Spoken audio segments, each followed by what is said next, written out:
پھر اس کے بعد جو دوسرا طبقہ ہے یتیم کا ہے۔ یتیم کے دو معنی یہاں ہیں، ایک تو یتیم کے حقیقی معنی مراد ہے، یتیم وہ ہے جس کا باپ کا سایہ اٹھ جائے، وہ نابالغ بچہ یا وہ نابالغ بچی جس کے سر کا سایہ جس کے باپ کا سایہ سر سے اڑ گیا ہو، تو اس کو یتیم یا یتیمہ کہتے ہیں۔ لیکن جب بچہ بالغ ہو جائے یا بچی بالغہ ہو جائے تو پھر وہ یتیم نہیں کہلاتی، ولا یتیم بعد البلوغ، بالغ ہونے کے بعد وہ یتیم نہیں رہ جاتی۔ تو یہ یتیم کا ایک معنی جو حقیقی معنی مراد ہے۔ دوسرا ایک لغوی معنی، اصطلاحی معنی یہ ہے کہ یتیم نابالغ بچے کو کہتے ہیں، چاہے اس کا باپ زندہ ہو یا چاہے اس کا باپ نہ مر گیا ہو۔ تو نابالغ بچے کو بھی عربی کے اصطلاح میں یتیم ہی کہا جاتا ہے، جو چھوٹا بچہ نابالغ ہوتا ہے۔ تو عربوں نے یہ دستور بنا کے رکھا تھا کہ عورتوں کو وراثت میں حصہ نہیں دیں گے، ان کا کوئی حق نہیں ہے۔ شوہر مر جائے تو بیوی کو کچھ نہیں ملے گا، بس وہ ایسے چلے جائے گی۔ اسی طرح آگے مسائل آ رہے ہیں انشاءاللہ۔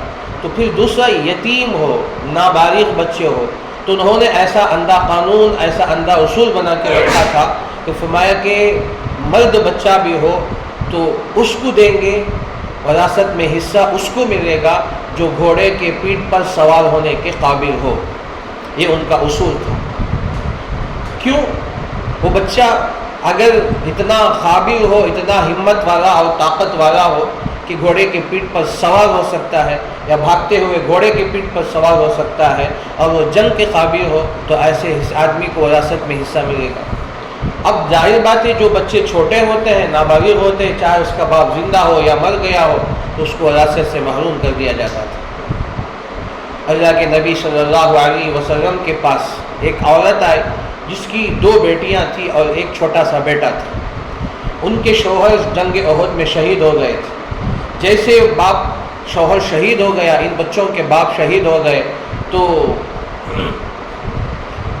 اس صحابی کے بھائیوں نے آ کر کل جائیداد پر قبضہ جما دیا اور یہ کہہ دیا کہ تم بیوی ہو، تم کو کچھ نہیں ملے گا۔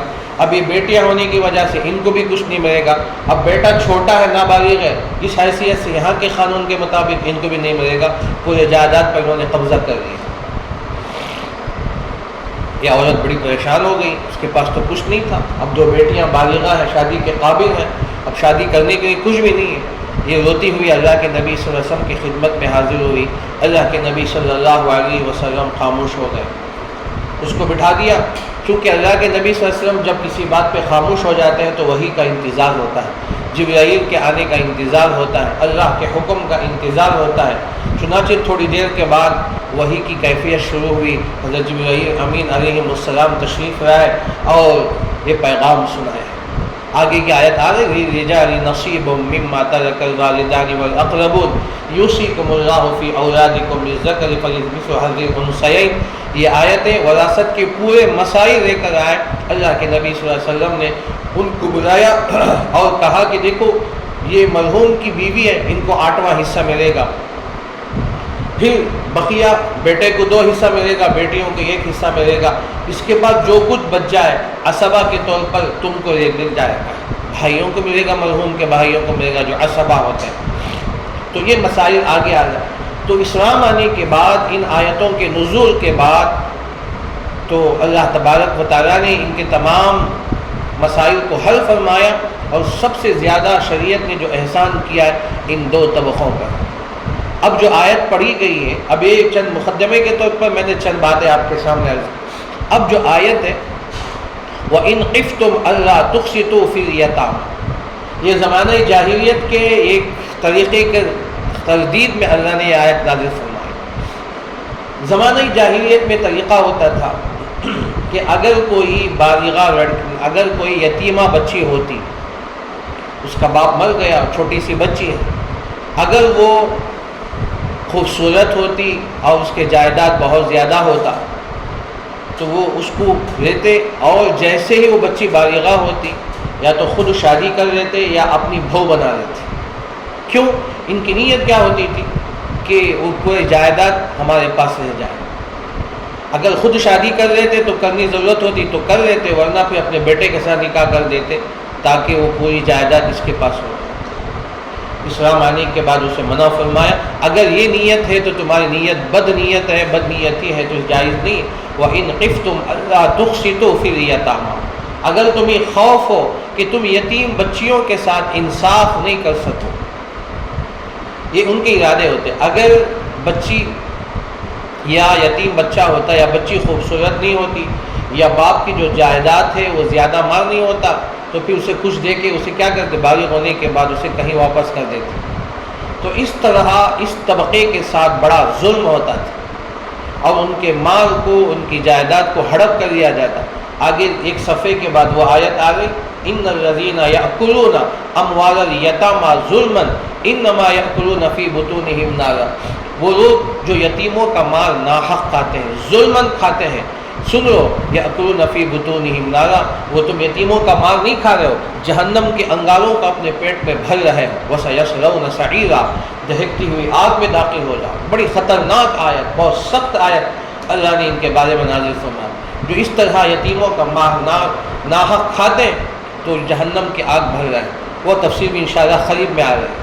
تو اب یہاں وَإِنْ خِفْتُمْ أَلَّا تُقْسِطُوا فِي الْيَتَامَىٰ، اگر تم یتیم کے ساتھ، یتیم بچیوں کے ساتھ نکاح کرنے میں انصاف نہیں کر سکتے ہو یا انصاف کرنے کا تمہیں خوف ہو تو پھر دوسروں سے نکاح کرو۔ فَانْكِحُوا مَا طَابَ لَكُم مِّنَ النِّسَاءِ، بس تم نکاح کرو جو تمہیں پسند ہو، مَا طَابَ لَكُم، جو تمہیں اچھی لگے، مِّنَ النِّسَاءِ عورتوں میں سے، مثنیٰ وثلاث ورباع، دو دو، تین تین اور چار۔ فَإِنْ خِفْتُمْ أَلَّا تَعْدِلُوا، اگر تم دو دو عورتوں سے یا تین یا چار عورتوں سے نکاح کرنے میں، ان کے ساتھ انصاف کرنے میں اگر تمہیں خوف ہو، تم انصاف نہیں کر سکتے ہو، فواحدۃ، ایک ہی بیوی سے نکاح کرو، او ما ملکت ایمانکم، یا جو تمہاری باندیاں ہیں اس سے اپنی ضرورت پوری کر لیں، ذالک ادنیٰ الا تعولوا، قریب ہے کہ تم کسی ایک کی طرف مائل نہ ہو جاؤ۔ تو یہ آیت بہت اہم آیت ہے، اس میں چند باتوں کا حکم دیا گیا ہے۔ ایک تو پہلی بات تو یہ ہو گئی کہ یتیموں کے ساتھ، یتیم بچیوں کے ساتھ اگر ناانصافی کرنے کا تمہیں خوف ہے تو پھر ان کو چھوڑو، کسی اور عورتوں سے نکاح کرو۔ اب پہلا ہے فَانْكِحُوا، بس تم نکاح کرو، ایک حکم ہے نکاح کا۔ دوسرا حکم ہے مَا طَابَ لَكُم مِّنَ النِّسَاءِ، عورتوں میں جو تمہیں پسند ہو ان عورتوں سے نکاح کرو۔ اور عورتوں کو پسند کرنے کا معیار کیا ہے، جس کو حدیث میں بیان کیا گیا، مَا طَابَ لَكُم مِّنَ النِّسَاءِ۔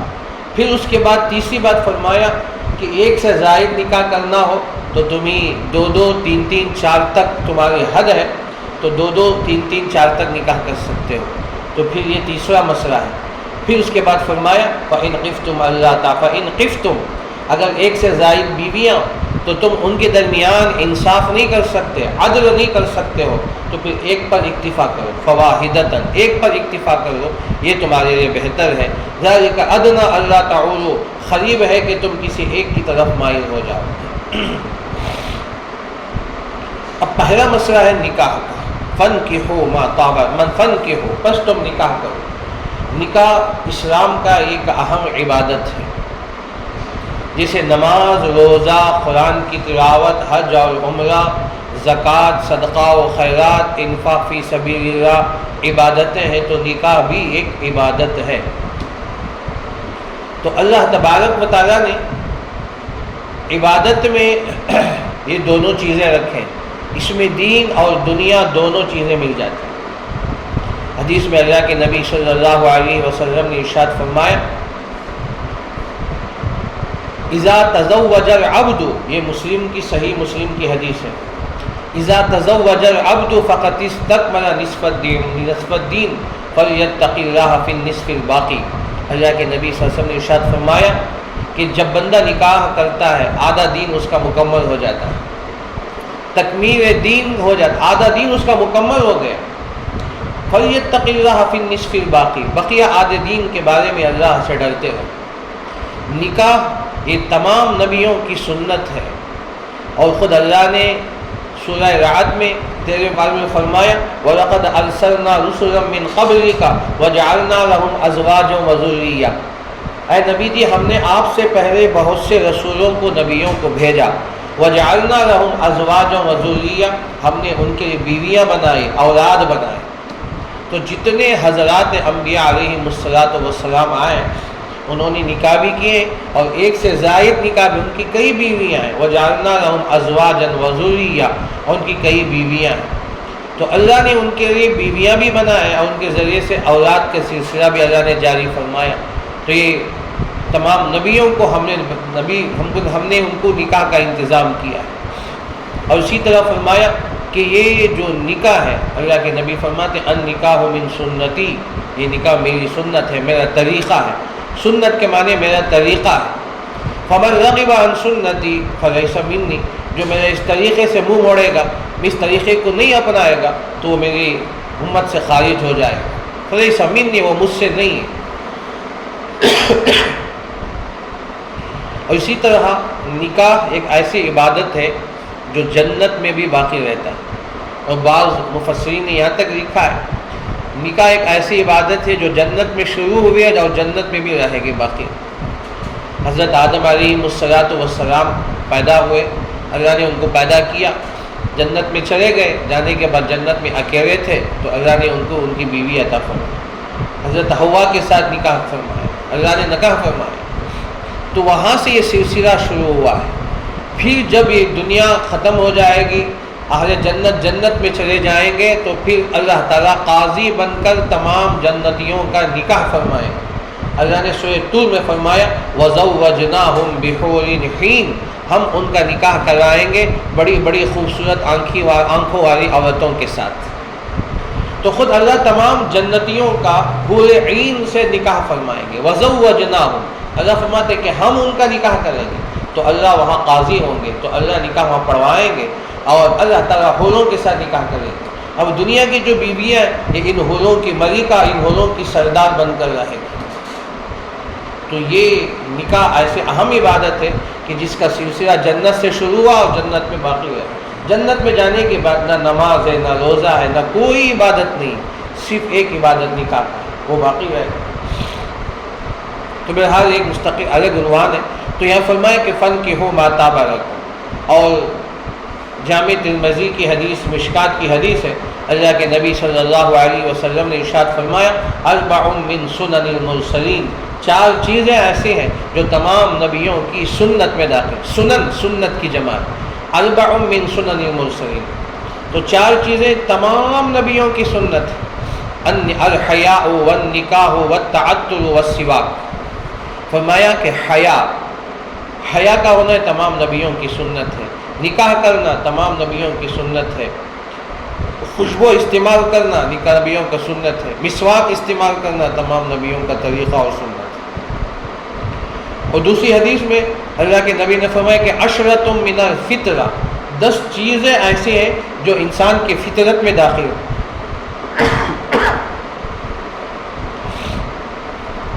انسان کی فطرت میں داخل ہے، عشرۃ من الفطرۃ، ان 10 چیزوں میں سے ایک نکاح ہے۔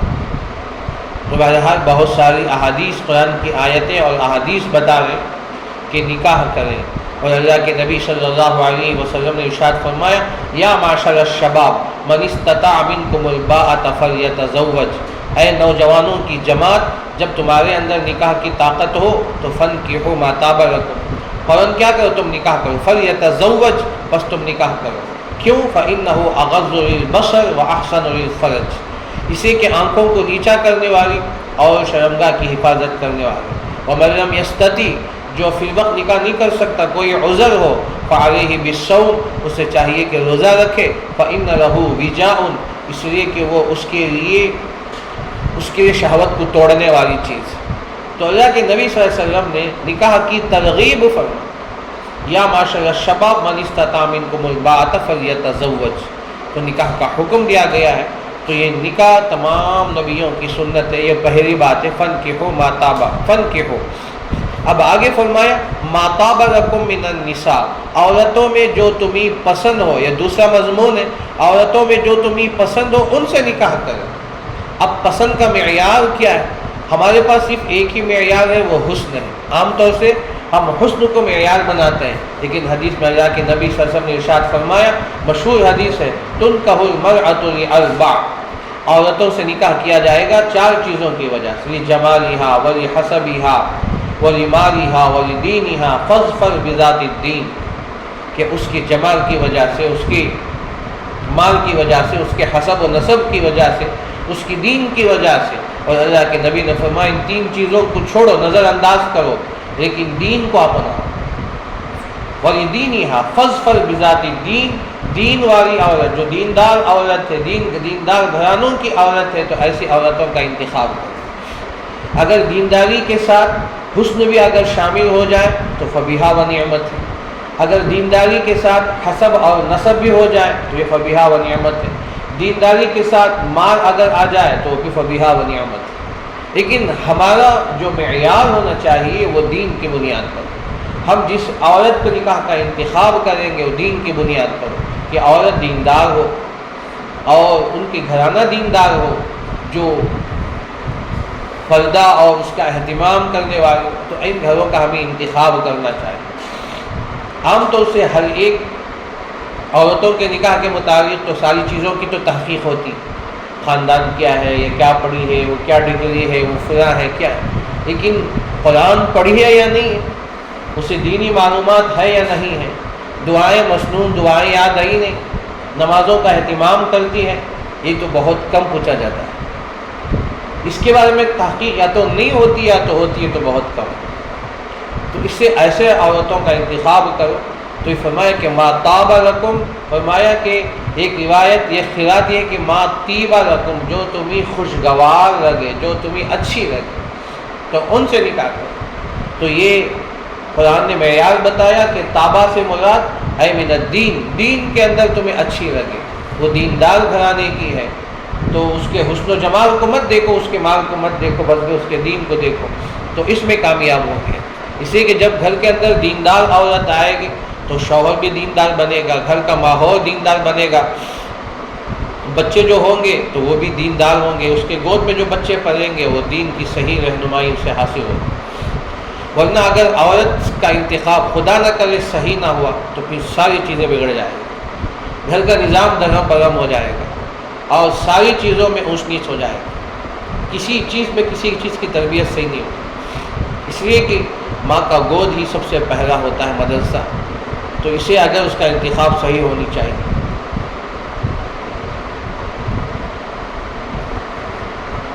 حضرت عمر رضی اللہ عنہ کے پاس ایک باپ نے اپنے بیٹے کی شکایت لے کر آیا، ان کی خلافت کے زمانے میں مشہور واقعہ ہے۔ باپ نے کہا کہ یہ میرا بیٹا ہے، میری بات نہیں سنتا، میری اطاعت نہیں کرتا، میری خلاف ورزی کرتا ہے، پوری باتیں لمبی سے چوڑی شکایتیں اس نے کی۔ بیٹا بڑا چالاک تھا، تو اس نے کہا کہ امیر المومنین کہ باپ کے حقوق میرے اوپر کیا ہیں؟ تو حضرت امیر المومنین نے فرمایا کہ جب نکاح کا وقت آئے تو عورت کا انتخاب صحیح ہونی چاہیے، اور پھر جب بچہ پیدا ہو تو اس کا نام بھی صحیح رکھنا چاہیے، اور پھر اس کو اچھی تعلیم دینا چاہیے۔ تو اس بچے نے پوچھا کہ امیر المومنین آپ میرے والد سے پوچھیے کہ انہوں نے میرا ایک حق بھی ادا نہیں کیا۔ جو میری ماں ہے وہ اچھی خاندان کی نہیں ہے، اونچی خاندان کی نہیں، اس نے کسی نچلے خاندان کی عورت سے نکاح کیا۔ دوسری بات، میرا نام جعل رکھا ہے، جعل گندے کیڑے کا نام ہے، میرا نام بھی اس نے صحیح نہیں رکھا، اور مجھے تعلیم تک ٹھیک نہیں دی۔ اللہ ایک ہے، آج تک میرے باپ نے مجھے نہیں بتایا۔ حضرت امیر المومنین عمر بن الخطاب تو جلالی تھے ہی، تو کہا کہ ناراض ہو گئے، کہا کہ تو یہاں سے نکل جا، پہلے اپنے حقوق ادا کر، پھر اس کے بعد بچے کی شکایت کر۔ عام طور سے یہی ہوتا ہے کہ بعد بچہ بڑا ہوتا ہے تو شکایت کرتے ہیں کہ بات نہیں مانتا، ہماری ایک بات نہیں سنتا، ماں کو ڈانٹتا ہے، ماں کو بلند آواز سے بات کرتا ہے، باپ کو بات نہیں کرتا۔ تو یہ سب شکایتیں تو ہیں، لیکن پہلے یہ سوچنا چاہیے کہ ہم نے ان کے حق ادا کیا نہیں، کہ ماں کا انتخاب بھی صحیح ہو، بچے پیدا ہو تو اس کا نام بھی صحیح رکھیے ان کے حقوق میں، اور پھر اس کی صحیح تعلیم دے، دینی تعلیم دے، سارے حقوق ہیں۔ تو ایک حقوق بھی ادا نہیں ہوتے تو پھر اس کے بعد شکوے شکایتیں ہوتی۔ تو اس لیے ما طاب لکم یہ دوسرا مضمون ہے کہ نکاح کرو ایسی عورت سے جو تمہیں اچھی لگے دین کے معاملے میں، من النساء۔ تیسری بات فرمایا مثنا و ثلاث و رباع، دو دو اور تین تین اور چار تک۔ ایک ہی وقت میں ایک مرد 4 عورتوں کو اپنی نکاح میں رکھ سکتا ہے، اس کی اجازت ہے، 4 سے زیادہ تو نہیں رکھ سکتا۔ جب یہ آیت نازل ہوئی تو اس وقت بہت سے صحابہ ایسے تھے جو زمانہ جاہلیت میں ان کے 10 بیویاں 14 بیویاں اس طرح ہوتی تھیں۔ جب یہ آیت نازل ہوئی تو اللہ کے نبی صلی اللہ علیہ وسلم نے ان صحابہ کو بلایا کہ کہا کہ تمہیں جو پسند ہو 4 عورتوں کا انتخاب کرو، بقیہ عورتوں کو طلاق دے دو۔ کئی واقعات ایسے، کئی صحابیہ ایسے جن کے نکاح میں 12 14 8 10 ایسے بیویاں تھے۔ جب یہ آیت اترنے کے بعد مثنا و ثلاث و رباع یہ حد باندھی ہے، یہ 4 تک حد باندھی، اس کے بعد فرمایا کہ جو اس میں 4 میں پسند کر کے انتخاب کرے بقیہ کو طلاق دے دے۔ تو جن کے پاس بھی 4 سے زائد بیویاں تھیں سب نے ان کو طلاق دے دیا، 4 عورتوں کو انہوں نے محدود رکھا۔ تو یہ اسلام آنے کے بعد ان کو بتایا کیوں یہ حد، اس لیے کہ اس زمانے میں یہی ہوتا تھا، کئی عورتوں کو نکاح میں رکھ رہے تھے تو پھر ان کا حق یا تو ادا کرتے یا صحیح معنوں میں ادا نہیں کرتے، تو بس وہ بین ہوتی تھی۔ ایک بیوی نکاح میں ہوتی تو دوسری بیوی سے نکاح کر لیا، اب وہ بیوی یا تو خوبصورتی میں کم ہوتی یا اس کی عمر زیادہ ہو جاتی، اسے نظر انداز کر دیتے، اب نئی نویلی دلہن کو لے کر آتے جو خوبصورت بھی ہوتی اور کم عمر بھی ہوتی، تو ان کے حقوق ادا کرنے کے پیچھے لگ جاتے، اس کو نظر انداز کر دیا جاتا۔ یہ ظلم ہے عورتوں کو۔ پھر یا تو نکاح میں طلاق دے کر اسے نکاح سے آزاد بھی نہیں کرتے، اب وہ بیچاری منہ لٹکائے ہوئے شوہر کا انتظار کرتی تھی۔ تو اسلام آنے کے بعد اب حد بیان کر دی کہ مردوں کے لیے صرف 4 عورتیں بیک وقت رکھ سکتے ہیں، جن کا حد ہے کہ وہ 4 عورتوں کا حق ادا کر سکتے ہیں۔ اس سے جو جتنی زائد بیویاں ہوں تو وہ تمام بیویوں کو طلاق دے دے۔ تو چنانچہ کتنی بہت سارے واقعات ہیں جن صحابہ کے پاس 4 سے زائد بیویاں تھیں انہوں نے طلاق دے دی، 4 کو اپنے نکاح میں باقی رکھا۔ اور یہ جو مسئلہ ہے بہت ہی حساس مسئلہ ہے، 2 4 4 2 3 3 4 4 کا کیوں ہے؟ اللہ تعالیٰ کا جو نظام ہے یہ نظام اصول کے تحت میں، اور اللہ تعالیٰ حکیم ہے۔ میں ایک مرد کو بیک وقت 4 بیویاں کیوں ہیں؟ لیکن عورت تو بیک وقت 2 شوہر تو نہیں رکھ سکتی، 1 سے زائد شوہر نہیں رکھ سکتی، لیکن ایک مرد بیک وقت اپنی نکاح میں 4 عورتوں کو رکھ سکتا ہے۔ یہ اللہ کی حکمت ہے، حکمت عملی، اور اس پر علماء نے مستقل کتابیں لکھی ہیں اور بہت ساری بات انہوں نے بیان کی۔ چند باتیں یہی ہیں کہ حالات ایسے آتے ہیں کہ وہ زمانہ جو ہوتا تھا جنگوں کا زمانہ ہوتا تھا۔ سب سے بڑی مصیبت یہ کہ جنگیں مسلسل ہوتی تھی، جب جنگوں میں مرد جاتے تھے تو ظاہر بات ہے تو بہت سارے شہید ہو جاتے تھے۔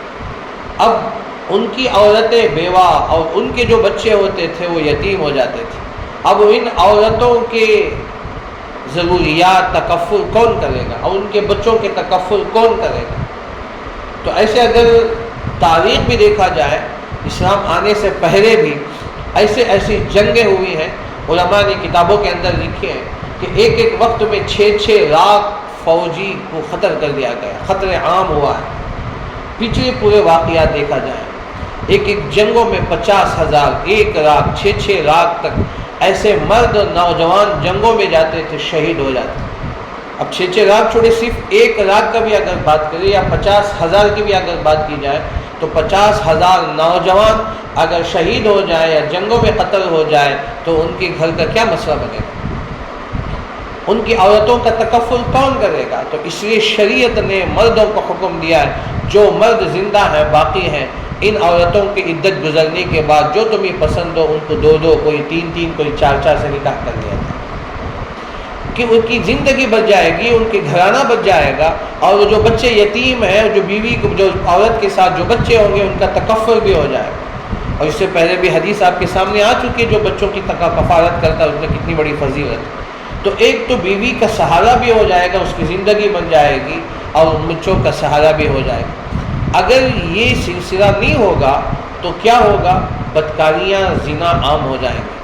اب یہ عورتیں دیکھیں گے تو ہمارے معاشرے میں تو کچھ بھی نہیں ہوا، تو ہمارے شوہر تو دین کی حفاظت کرتے ہوئے یا بارڈر اور سرحدوں کی حفاظت کرتے ہوئے تو جان دے دی، آج ہمیں کوئی نہیں ہے، اب وہ کوئی آ کر ان کے ساتھ منہ کالا کر رہا ہے۔ ان کا سرا یہی دیا جا رہا ہے کہ جن کے شوہر رات رات بھر جا کر اپنی زندگیاں کھپا دی، سرحدوں پر انہوں نے اپنی جان لٹا دیا، شہید ہو گئے، ان کی بیویاں، ان کے بچوں کا کوئی پرسہ نہیں حال، وہ گلیوں پہ سڑکوں میں آ کے بھیک مانگ رہے ہوتے ہیں، ان کی عورتیں کہیں جا کے کام کر رہی ہوتی ہیں، تو یہی سلا ان کو دیا جائے گا۔ تو اس سے شریعت نے ایک ایسا نظام، پاکیزہ نظام رکھا ہے، تو ایک تو یہ ہے کہ بدکاری بھی ختم ہو، زنا ختم ہو جائے، اور معاشرہ پاک ہو، معاشرہ پاکیزہ ہو۔ تو اس لیے ایک ایک مرد بیک وقت 2 3 4 عرصے سے نکاح کر سکتا ہے۔ اگر ایک ایک مرد 2 3 کرے گا تو معاشرہ پاک رہے گا، عورتیں غلط قدم نہیں اٹھائے گی۔ اب عورتیں چند دن، چند مہینے، چند سال تک انتظار کرے گی تو پھر ضروریات ہے تو وہ جسم فروشی کے دھندے پہ لگ جائیں، یہ بس یہ عام ہو جائے گا، اور اس وقت میں جب یہ عام ہو جائے گا تو پھر بدکاریاں عام ہوں گے، تو پھر ناجائز اولاد بھی جنم لے گی۔ تو یہ اسلام ایک واحد ایسا مذہب ہے جو اس نظام کو پاک کرتا ہے اور ہر ایک کے حق کا خیال کر رہا ہے۔ لیکن اسلام چھوڑ کر غیر مذاہب، غیر ادیان پر طرف اگر وہ بھی ایک نظر ڈال کے دیکھے تو غیروں کا طریقہ یہ ہے کہ ایک مرتبہ ایک عورت ایک ہی سے نکاح کر سکتی ہے۔ اب ایک عورت، اس کا شوہر مر گیا یا کچھ حادثے میں مر گیا، اب عورت بالکل جوان ہے، اب زندگی بھر یوں ہی رہے گی، یا تو پھر دوسرا راستہ اختیار کرے۔ اب جو عورتیں پاک دامنی کے ساتھ اپنی جوانی پر کنٹرول کرتے ہوئے اگر چند عورتیں بھی رہ جائیں، وہ صرف انگلیوں میں گننے کے قابل ہوں گے۔ بقیہ جتنے عورتیں ہیں، اگر ان کا معاشرہ ان کو اجازت، نکاح ثانی کا اجازت نہیں دیتا ہے، بیوہ سے نکاح کرنا ایک معیوب سمجھا جاتا ہے، تو غیروں تو غیر، ہماری اب تو الحمدللہ چیزیں پیدا ہوئی، لیکن چند سال پہلے بھی دیکھا جائے بیوہ عورتوں سے نکاح کرنے میں عیب سمجھا جاتا ہے۔ حالانکہ اللہ کے نبی صلی اللہ علیہ وسلم کی جتنی ازواج مطہرات تھی سوائے حضرت عائشہ کے سب بیوہ تو تھی، کوئی ایک ایک شوہر سے، کوئی 2 شوہروں سے بیوہ تھی۔ تو اللہ کے نبی نے عملی طور پر کر کے دکھایا۔ حضرت عائشہ ایک واحد عورت ہے جو بغیر جو باقرہ تھی، جو بغیر نکاح کے آئی تھی۔ بقیہ جتنے بھی سب سے پہلی بیوی حضرت خدیجہ الکبریٰ 2 شوہروں سے بیوہ تھی۔ اللہ کے نبی صلی اللہ علیہ وسلم کی عمر سے 15 سال بڑی تھی۔ اللہ کے نبی کی عمر جب پہلا نکاح ہوا تو 25 سال کے تھے، حضرت خدیجہ کے 40 سال کے تھے۔ تو اس طرح اگر دیکھا جائے، اور اسی طرح اللہ کے نبی صلی اللہ علیہ وسلم کے زمانے میں جتنی بیویاں ہیں سب بیوہ تھیں۔ تو اس لیے یہ غیر جو ادیان ہیں ان کے اندر یہ ہے، تو یہ تو کہتے ہیں کہ نکاح ثانی کی اجازت نہیں دیتے، بس عورت یوں ہی بھٹکتی رہتی ہے، ادھر ادھر منہ کالا کرتی، اب یہ کہتے ہیں کہ ہماری چیز۔ اب مسلمان اگر ایک سے زائد نکاح کر رہا ہے تو اس پر شور و شغب کر رہے ہیں، تو کئی بیویاں رکھ رہے ہیں، نعوذ باللہ اپنے خواہشات پوری کر رہے ہیں اور عیاشی کر رہے ہیں، نعوذ باللہ اس کا نام عیاشی کا نام دیا جاتا ہے۔ لیکن یہ اس طرح منہ کالا کرتی پھر رہی ہیں، تو عیسائیت کے اندر تو رہبانیت کا طریقہ ہے، ایک مستقل وہ ایک پر کتابیں لکھی گئی، وہ تو نکاح ہی نہیں کرتے، لیکن پورے جتنے ان کے عبادت خانے ہیں سب زنا خانے بنے ہوئے، زنا کے اڈے بنے ہوئے۔ یہ خود شیخ الاسلام اور تقی عثمانی صاحب دامت برکاتہ نے اپنی کتاب کے اندر لکھا۔ نام تو یہ ہے کہ سفید لباس پہن کر کہتے ہیں کہ ہم نکاح نہیں کریں گے، ہم یوں ہی زندگی گزاریں گے، لیکن ان کے چرچوں کے اندر اس طرح کی زنا بدکاریاں عام ہو رہی ہیں۔ بہرحال شریعت نے جو ہمیں حکم دیا ہے مثنیٰ و ثلاث و رباع، 2 3 3 4 تک، اگر ضرورت اس ہو جائے تو اگر اس طرح کے حالات اگر ایسے پیدا ہو جائے کہ عورتیں بہت زیادہ بیوہ ہو رہی ہیں، تو ایسے وقت میں تو چاہیے کہ ان کی کفارت کرنے کی ضرورت ہے، لیکن ہمارا معاشرہ، ہماری جو بیویاں تو یہ تو کبھی اس کی اجازت نہیں دیتی۔ ایک بڑا مستقل ایک عالمیہ بنا ہوا ہے اب جو ہمارے پاس ابھی جو 2 سال پہلے جو حالات لاک ڈاؤن آئے تو اس میں ہزاروں سے بلکہ لاکھوں مرد کا انتقال ہوا۔ تو ان لاک ڈاؤن کے اندر جتنے اموات ہوئے ہیں، جتنی عورتیں بیوہ ہوئی ہیں، جتنے بچے یتیم ہوئے، کبھی شاید اس سے پہلے نہیں ہوا۔ اب اتنی عورتیں ہیں تو بیوہ کی زندگی گزار رہے ہیں، تو یا تو یوں ہی وہ اپنی خواہشات کو، جذبات کو سنبھال کر یوں ہی زندگیاں بچوں کے خاطر گزار رہی ہیں، یا تو پھر ان کا پرسان حال نہیں ہے۔ تو بہرحال یہ ایک مستقل عنوان ہے، مثنیٰ و ثلاث و رباع۔ یہاں ایک حکایت بھی میں آپ کے سامنے عرض کر دوں۔ ایک عالمہ عورت تھی، یہ حقیقی واقعہ ہے، تو اس نے 1 گھنٹہ تقریر کی عورتوں کے مجمع میں کہ نکاح ثانی کی فضیلت کیا ہے۔ 1 گھنٹہ اس نے مستورات کے مجمع میں زوردار تقریر، تو 1 گھنٹہ تقریر کی کہ نکاح تم اجازت دینا چاہیے اپنے شوہروں کو، 1 سے زائد نکاح کرنے کی اجازت دینا چاہیے، فلاں چاہیے، قرآن و حدیث کے روح سے۔ اس عالمہ عورت نے زوردار تقریر کی۔ تقریر جب ختم ہو گئی، ایک عورت اسٹیج کے پاس آئی اور آ کر کہنے لگی کہ تم یہ جو کچھ کہہ رہے ہو صحیح ہو؟ تو اس بات کو کہ تو ہاں، انہوں نے کہا کہ بالکل صحیح ہے۔ تو پھر اس عورت نے کہا کہ میں اب تک تو ڈر رہی تھی، میں تمہارے شوہر کی دوسری بیوی ہوں۔ تو یہ سننا تھا، وہ عورت وہیں اسٹیج میں بے ہوش ہو کے نیچے گر گئی۔ تو یہ کبھی برداشت نہیں کرتے، سوگن کو برداشت نہیں کر سکتے۔ حالانکہ اسلام کے اندر سوگنوں کو رکھا جانے کا رواج تھا، لیکن اب ایسا سلسلہ ہوا سوگن کو کبھی برداشت، ہاں کچھ آپس میں قدورتیں ہوتی ہیں، آپس میں ایک دوسرے سے باتیں، یہ الگ چیز ہے۔ لیکن ازواج مطہرات کے کتنے واقعات ہیں، کبھی کبھی حضرت عائشہ حضرت حفصہ دونوں کے درمیان اختلاف ہو جاتا، اللہ کے نبی دونوں کے درمیان صلح کرتے تھے۔ کبھی حضرت ام سلمہ حضرت عائشہ کے درمیان اختلاف ہو جاتا، کبھی حضرت فاطمہ حضرت عائشہ کے درمیان اختلاف ہو جاتا تھا، یہ الگ چیز ہے۔ تو اس کا مطلب یہ نہیں کہ سوگن نہ رکھا جائے، لیکن اب یہ معاشرہ ایسا ہے کہ اس آیت کا صاف گویا آپ اس کے بعد قبول نہیں کر رہے ہیں۔ تو مثنیٰ و ثلاث و رباع۔ تو یہاں تک دوسرا مطلب یہ ہوتا ہے کہ آپ اگر بیوی کا انتقال ہو جائے یا بیوی چھوڑ جائے، تو اگر بڑی عمر کا مرد دوسرا نکاح کرنے بھی اجازت نہیں دیتا، تو ایسا ظلم آج عام ہو رہا ہے۔ تو یہ ظلم ہے، اس لیے کہ اللہ تعالیٰ نے انسان کو جو مزاج بنایا ہے، ایک ہی جسمانی ضرورت ہے اور ایک ہی جنسی ضرورت ہے۔ آپ اس عنوان پر مجھ سے زیادہ جانتے ہیں، آپ سب ڈاکٹر ہیں۔ جسمانی ضرورت یہ ہے کہ ہمارے کھانا پینا، نیند اور خوشی، غم، درد، تکلیف، یہ سب اس کا تعلق جسم سے ہے، یہ ضرورت ہے۔ جب تک آدمی روزانہ 3 مرتبہ نہیں کھائے گا تو اس نہیں رہ سکتا۔ کھانا ضرورت ہے، جب کھانے کا وقت آئے گا تو اسے بھوک لگے گی، پانی پیاس لگے گی، کہیں تکلیف ہو تو اسے چوٹ لگے گی، درد ہوگا، خوشی کے موقع پر خوش ہوگا، غم کے موقع پر غم ہوگا، کہیں تفریح ہو تو آنکھوں سے آنسو آئیں گے۔ اس کا تمام تعلق جسم سے۔ تو ایک ہے اللہ نے جو انسان کے اندر جو جذبہ، جو جنسی ضرورت ہے، تو یہ کوئی مرد عورت کے بغیر نہیں رہ سکتا، کوئی مرد عورت کے مرد کے بغیر نہیں رہ سکتا۔ اگر کوئی دعویٰ کرتا ہے تو وہ جھوٹا ہے۔ کوئی کہے کہ جیسے گھروں میں دعویٰ کرتے ہیں کہ وہ جھوٹے ہیں، حالانکہ وہ بدکاریاں کرتے ہیں، لیکن وہ جھوٹے ہیں کہ ہم کہتے ہیں کہ ہم نکاح نہیں کرتے، ہم یوں ہی رہ جاتے ہیں، یہ سب جھوٹے غلط باتیں۔ تو اس لیے یہ ضرورتیں ہیں۔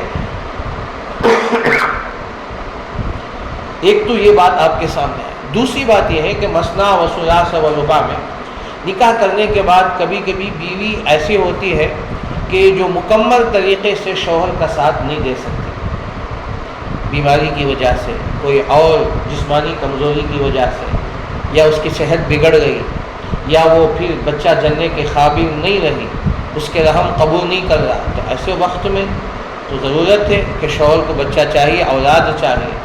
تو ایسا اگر مجبوری ہے کہ بیوی اس قابل نہیں ہے یا پورے طریقے سے شوہر کے جذبات کو وہ قابو میں نہیں رکھ سکتی ہے، تو ایسے وقت میں نکاح ثانی کی اجازت ہے اور فرض ہے، واجب کے درجے میں آتا ہے۔ ایسے کوئی شرعی عذر ہے تو شرعی عذر ہو تو اگر عورت کے اندر یہ عذر ہے، اس قسم کی بیمار ہے یا ہمیشہ بیمار رہتی ہے یا اس کے کوئی نہ کوئی مسئلہ رہتا ہے، یا کبھی اس کے رحم ماہواری ہمیشہ جاری رہتی ہے، اس کی وجہ سے کمزوری نقاہت اس طرح سے شروع سے ہی ہوتی ہے، تو پھر ایسے عورتوں سے اگر نکاح ہو جائے تو ظاہر بات ہے کہ عورت مرد کی جو جذبات ہیں وہ پورے نہیں ہو سکیں گے، تو اس کے دوسرا نکاح کرنا ہی پڑے گا، اس وقت میں اجازت دینا ہی پڑے گا۔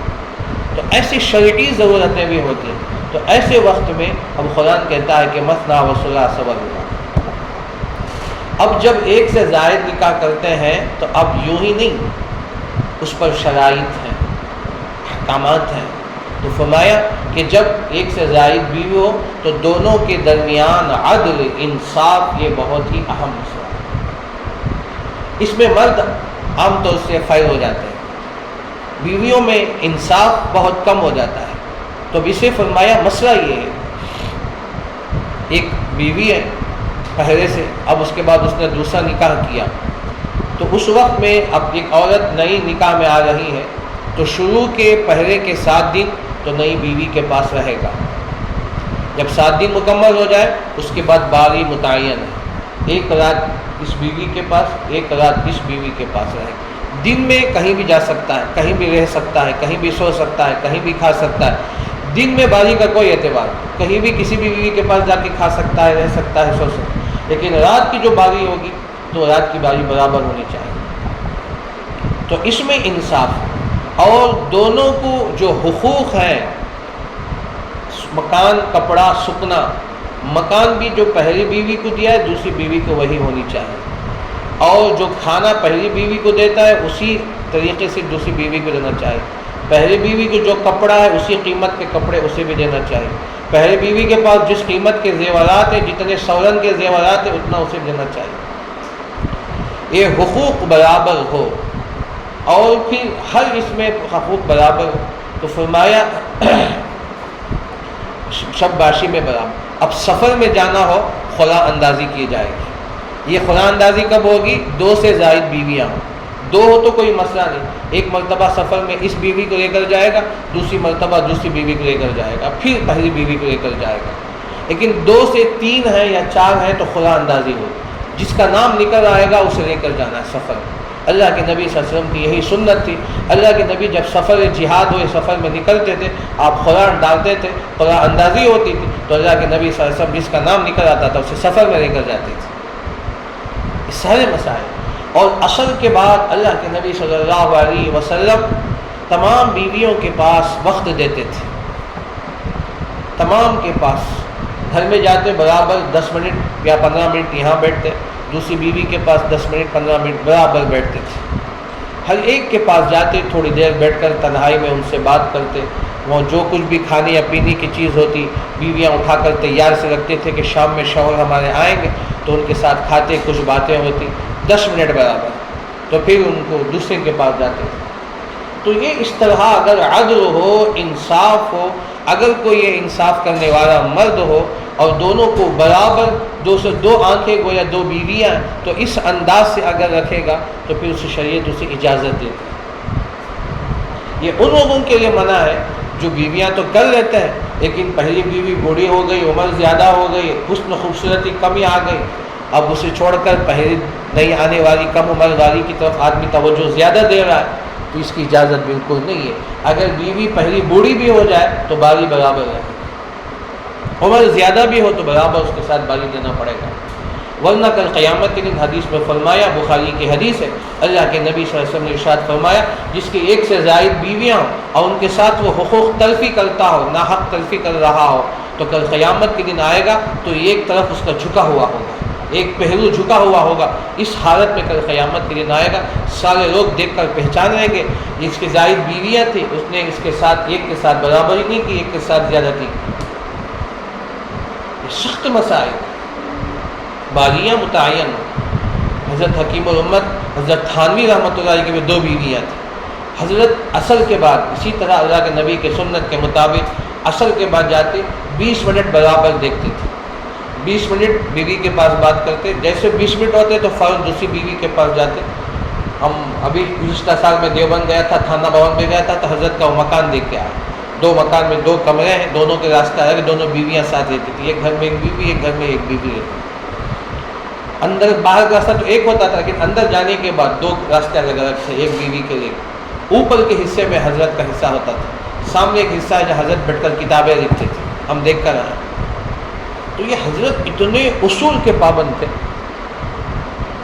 تو وقت برابر 20-20 منٹ، 1 منٹ نہ آگے نہ 1 منٹ پیچھے، دونوں کے پاس برابر جا کر بیٹھتے تھے، بات کرتے تھے۔ اور کہیں بھی کوئی چیز بھی آتی تو آپ 3 چیزیں تھے، آپ کو بچے نہیں تھے، پہلی بیوی سے نکاح بچے نہیں ہوئے، پھر دوسرے سے نکاح ہوا بچے نہیں ہوئے، اللہ کی مرضی وہ ایک چیز۔ تو ایسا عدل اور انصاف کرتے تھے، کہیں بھی کوئی چیز لے کر آتے تھے اس کے 3 حصے کرتے تھے، کوئی بھی تحفہ آتا تو 3 چیز لیتے اور اپنے لیے 1-2 بیویوں کو 2 برابر لیتے، بقیہ چھوڑ دیتے تھے۔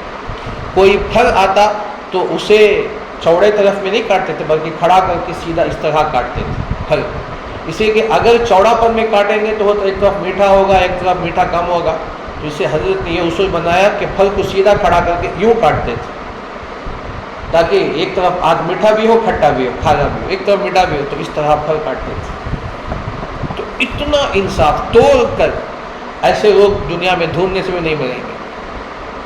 تو حضرت کا ایک مرید آئے، حضرت کے ملفوظات میں لکھا ہے، تو کہا کہ حضرت میں دوسرا نکاح کرنا چاہتا ہوں، آپ مجھے اجازت دیجیے۔ تو حضرت نے پوچھا کہ تمہارے پاس کتنا گھر ہے؟ ایک مکان ہے، ایک مکان اور تیار کرو پھر آ کر کہنا۔ تو وہ چلا گیا، 1 سال کے بعد پھر آیا، پھر آ کر کہا کہ حضرت میں دوسرا نکاح کرنا چاہتا ہوں، 2 مکان میرے پاس ہے۔ تو کہا کہ اگر ایک بیوی تم کو نکال دے، دونوں بیویاں اگر نکال دے تم کہاں جاؤ گے؟ ایک اور مکان بناؤ، جاؤ پھر آ جاؤ۔ تو حضرت نے بھانپ لیا، سمجھ لیا وہ کیوں چاہتا ہے، تو پھر 30 سال نہیں آ سکا۔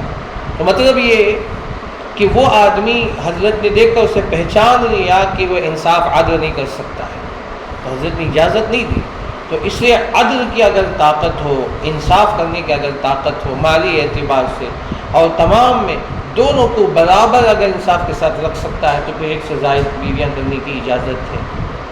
تو اس سے یہاں فرمایا کہ مثنیٰ وثلاث ورباع، پھر آگے فرمایا فَإِنْ خِفْتُمْ أَلَّا تَعْدِلُوا، کیونکہ اللہ تعالیٰ جانتے ہیں، اللہ خالق ہے مالک ہے، ہمارے مزاج کو اچھی طرح اللہ جانتا ہے۔ فَإِنْ خِفْتُمْ أَلَّا تَعْدِلُوا، اگر تمہیں خوف ہو کہ تم انصاف نہیں کر سکتے، بیویوں کے درمیان عدل نہیں کر سکتے، تمہارا مزاج ایسا ہے کہ جو بیوی کی کم عمر ہو یا خوبصورت ہو تو اس کی طرف مائل ہو جاؤ گے، پہلی والوں کی چھوڑ دو گے، تو اگر ایسا مزاج ہے فواحدۃ، ایک پر بس کرو، ایک کافی ہے، فواحدۃ او ما ملکت ایمانکم، جو باندیاں ہیں، اب تو باندی کا زمانہ نہیں، تو زمانہ باندیوں کا تھا، ایک بیوی رکھ لے، بقیہ جتنے باندیاں ہیں تو باندی سے بغیر نکاح کے بھی ان سے اپنی ضرورت پوری کر سکتے ہیں، تو باندیاں ہیں، باندیوں سے اپنی خواہشات پوری کریں۔ او ما ملکت ایمانکم ذالک ادنی الا تعولوا، یہ قریب ہے کہ تم ایک کی طرف مائل نہ ہو جاؤ۔